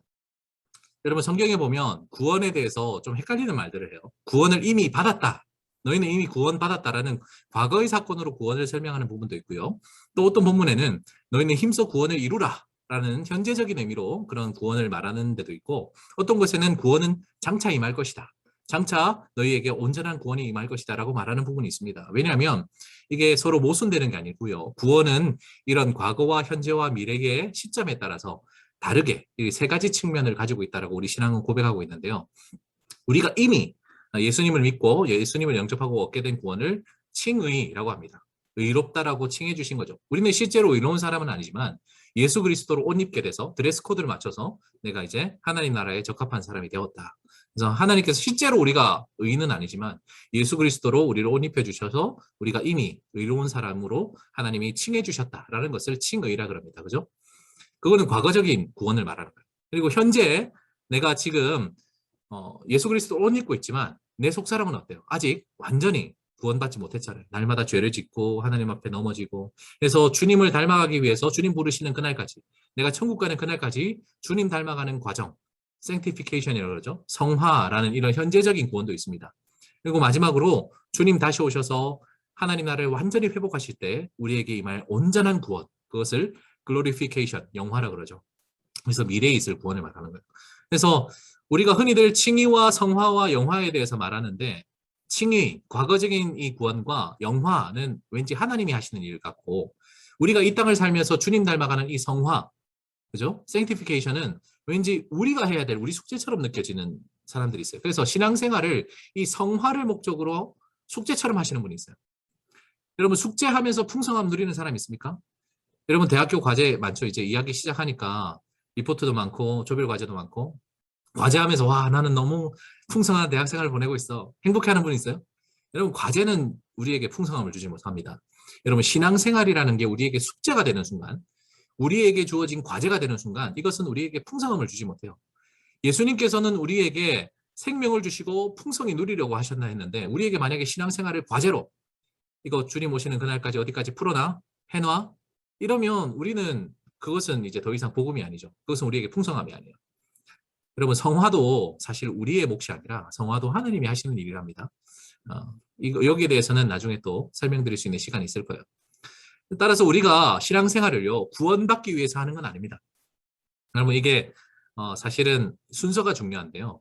우리가 구원을 받았기 때문에 너무 감사해서 우리의 구원이 너무 감사해서 신앙생활을 하는 거지 신앙생활을 열심히 해야만 구원받는 건 아니에요. 일정한 커트라인이 있어서 90점 이상 맞아야 내가 이제 하나님 자녀로서 천국 갈 수 있다 이런 게 아니에요.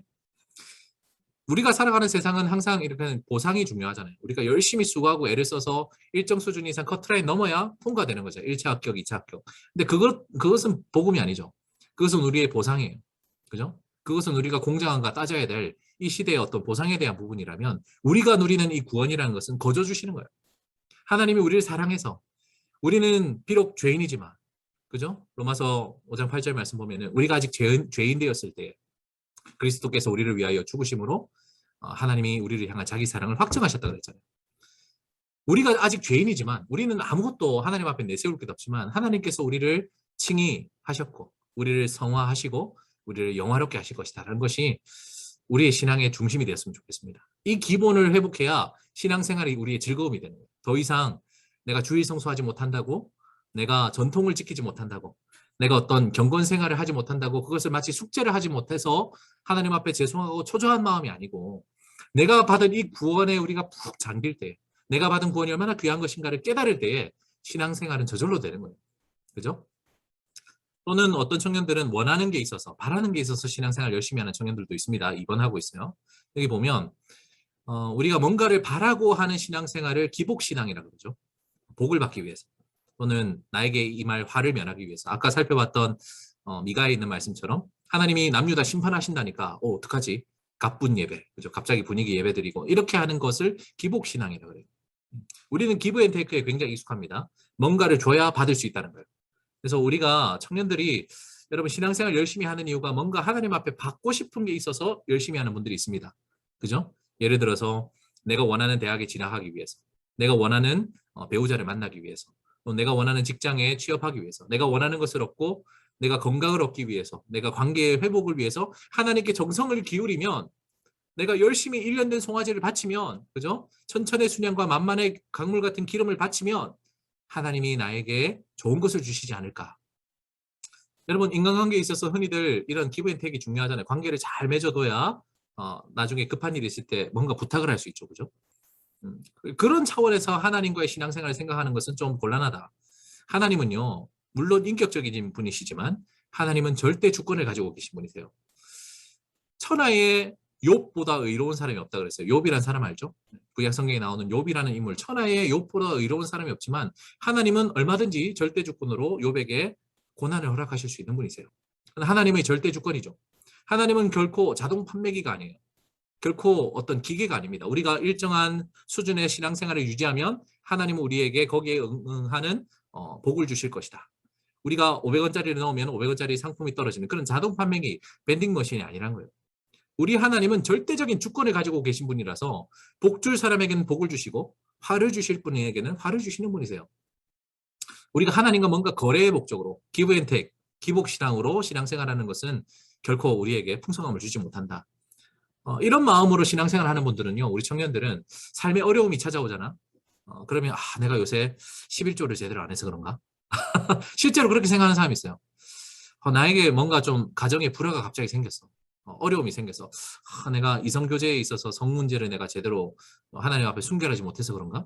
항상 그렇게 생각하는 것 같아. 내가 뭔가 신앙생활을 잘하면 나에게 복이 임하고 내가 뭔가 신앙생활을 열심히 하지 않으면 나에게 화가 임한다.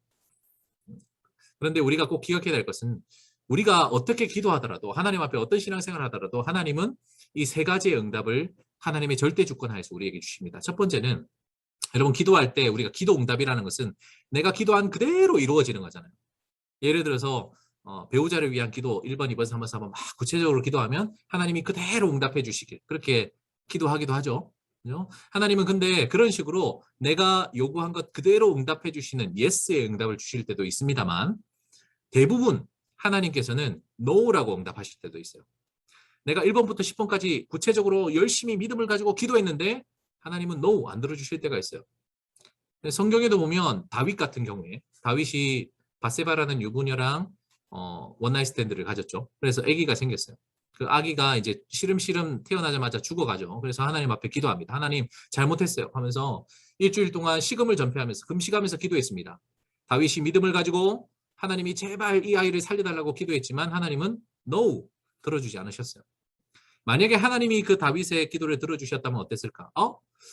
내가 유부녀랑 이렇게 나쁜 짓을 해도 아기를 가져도 기도하면 살려주시네? 이랬을 거 아니에요. 하나님은 철저히 다윗이 그 죄로부터 돌아서길 바라셨던 거죠. 다윗은 간절히 바랬지만 하나님은 노 하셨어요. 하나님의 응답이었던 거죠. 우리 청년들은 예스만 응답이라 생각하는 사람들이 있습니다. 근데 하나님은 절대 주권을 가진 우리의 주인이시기 때문에 노라고 말씀하실 수 있어요. 그거를 우리가 아멘으로 받아들이는 것도 우리가 해야 될 일이죠. 우리는 항상 내가 바라는 것이 이루어져야만 하나님 존재하시고 하나님 날 사랑하시고 이렇게 해서는 곤란하다는 거예요. 하나님을 내 밑에 두겠다는 거잖아요. 하나님은 우리의 주인이시고 하나님은 우리를 만드신 분이시기 때문에 우리에게 때로는 복을 주실 수도 있고 때로는 고난을 주실 수도 있는 분이에요. 하나님이 토기장이와 같이 흙을 가지고 어떤 것은 귀한 그릇, 어떤 것은 천한 그릇 만드실 권한이 있으시잖아요. 그죠? 근데 우리는 다 생각하죠. 우리는 다 귀한 그릇이야. 우리는 다 크게 될 거야. 우리는 하나님께서 다 귀하게 쓰임받을 그런 존재들이야 라고 생각하는데 우리가 그것은 우리의 주인됨을 내려놓지 않아서 그래요. 우리 청년 여러분, 두레교회 청년 여러분, 하나님은 때로는 노하실 수도 있습니다. 제가 여러분에게 설문지를 받아보면서 참 가슴 아픈 그런 기도 제목들 중에 하나님께서 나의 육체의 질병을 좀 해결해 주셨으면 좋겠다.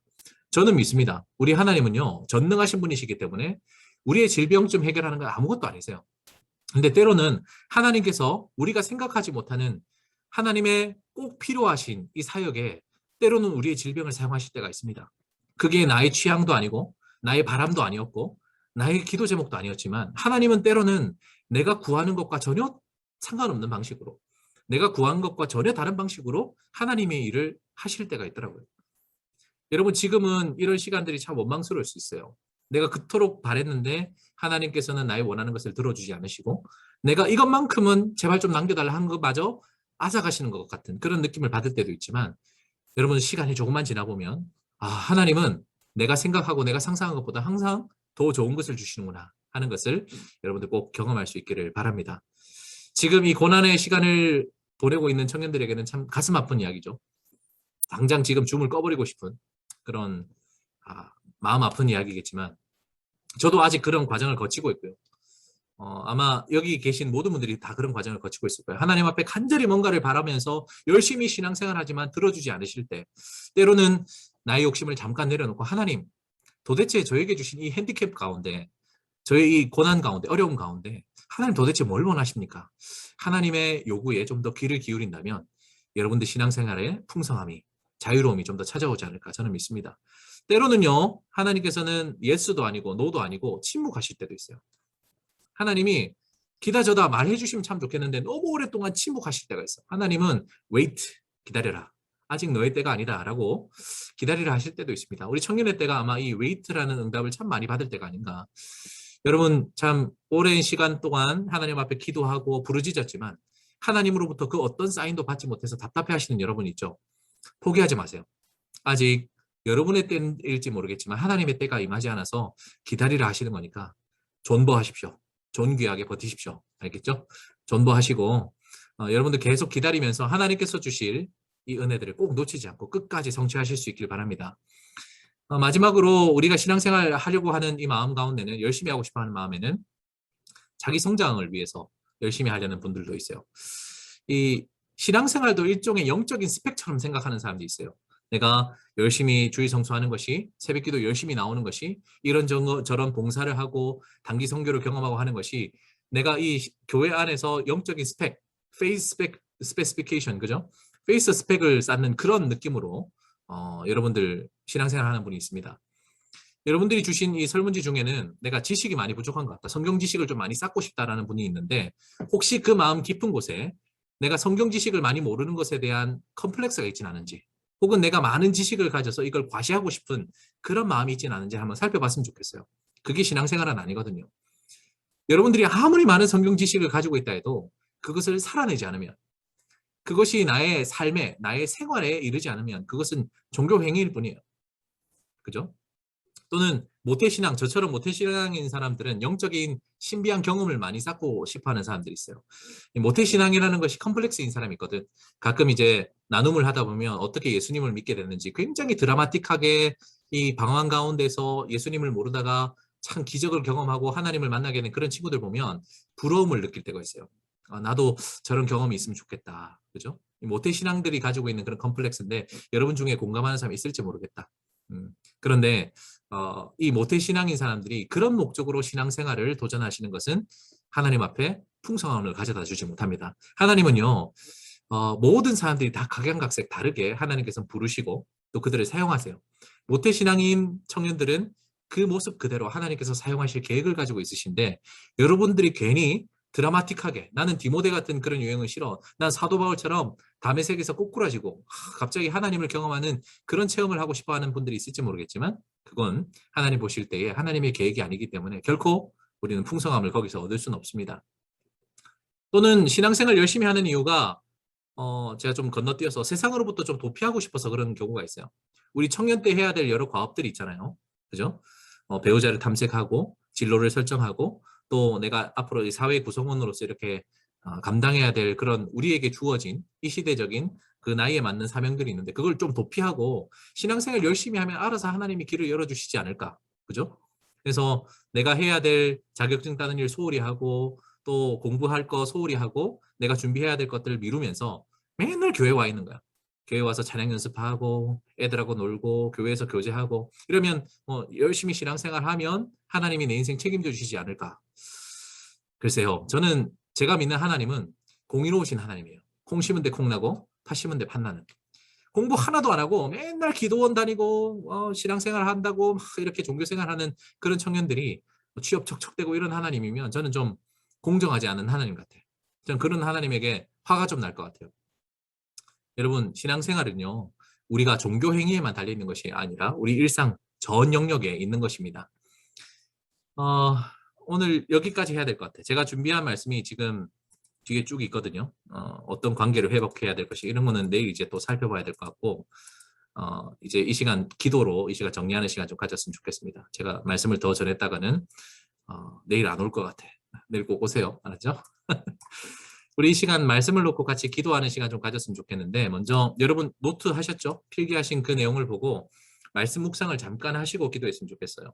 무작정 떠오르는 대로 막 이렇게 뱉어내는 급한 기도 하나님 기뻐하지 않습니다. 여러분 세 가지 3C의 방법으로 오늘 말씀을 놓고 한번 여러분 고민 좀 해봤으면 좋겠어요. 첫 번째 C는 챌린지예요. 오늘 말씀이 나에게 주신 도전을 한번 정리해 보세요. 여러분 아직 핸드북 다 받으셨잖아요. 핸드북에 여러분 설교 노트를 안 하신 분들이 있다면 오늘 내가 들었던 말씀의 핵심이 뭔가 한번 정리를 해보세요. 지금 제가 시간을 좀 드릴 테니까 오늘 하나님이 나에게 주셨던 인상적인 내용들, 오늘 핵심 내용이라 생각하는 것들을 한 몇 줄 정도로 한번 쭉 써보십시다. 첫 번째 하나님 나에게 주신 챌린지에는 오늘 말씀을 통해서 나에게 주신 감사 제목도 있을 거고 나에게 주신 은혜들도 있을 거고 또는 내 마음을 좀 불편하게 하는 그런 말씀들도 있을 거예요. 또는 말씀 읽다가 참 고민되는 거. 하나님 말씀 주셨는데 이 말씀 과연 내가 아멘할 수 있을까 고민되는 이런 부분들이 다 도전에 대한 부분입니다. 시간 좀 드릴 테니까 오늘 들으셨던 말씀에 어떤 도전되는 부분들 좀 써보시고요. 두 번째 C는 컨텍스트입니다. 나의 삶. 오늘 말씀이 저에게 주신 도전이 나의 삶과 어떤 관계가 있나, 나의 삶의 정황과 어떤 관계가 있나를 또 써보세요. 오늘 강진시 목사님이 미가서 말씀과 또 여러 말씀으로 이런저런 말씀 주셨는데 하나님이 주신 이 말씀에 나의 현재 상태가 어떠한가? 나는 왜 강진시 목사님 말씀하신 이 말씀대로 살지 못하는가에 대한 것을 좀 솔직하게 좀 기록을 했으면 좋겠습니다. 그리고 마지막으로 C, 세 번째 C는 change죠. 내가 이 말씀을 따라 어떻게 변화되어야 될 것인가. 그죠? 사실 수련회 하는 이유가 여러분들 변화를 원한다면서요. 그죠? 오늘 말씀을 들었는데 이 말씀 따라 내가 뭘 바꾸고 싶은지, 내가 어떤 걸 새롭게 결단하고 싶은지, 또 내 힘으로 할 수 없는 것들, 하나님께 어떤 도움을 구하고 기도하고 싶은지를 시간을 좀 드릴 테니까 좀 쓰셨으면 좋겠고, 여러분 이런 식으로 말씀 묵상하는 게 참 유익하거든요. 갑자기 가쁜 유튜브 제가 또 홍보를 좀 하면 강진실 TV 여기 들어오시면 저는 이제 지금 맡고 있는 부서가 청소년부거든요. 지금 구독자가 63명이에요. 63명. 우리 청소년부 애들밖에 없어. 자, 늘립시다. 자, 100만 가자. 자, 강진실 TV. 여기 들어오시면 제가 매일마다 큐티를 영상을 올리는데 이 3C의 방법을 가지고 하고 있습니다. 여러분 3C의 방법으로 어떻게 큐티하는지 좀 궁금하시면 들어오셔서 영상 하나 보시고 구독과 좋아요, 알림 설정 해주시면 자, 시간 좀 드릴 테니까 제가 제 얼굴 지울게요. 제 얼굴 내릴 테니까 여러분 3C의 방법대로 오늘 들은 말씀, 나에게 주신 챌린지, 도전, 나에게 주신 도전들 한번 써보시고 현재 나의 상태는 어떤가, 컨텍스트, 그리고 마지막으로 이 말씀 따라 내가 어떻게 변화되고 싶은가, change 쓰시고 우리 기도하는 시간 가지겠습니다. 제가 음소거 할 테니까 시간 한 5분 드릴게요. 간단하게 여러분 메모하시고 기도하는 시간 가지도록 하겠습니다.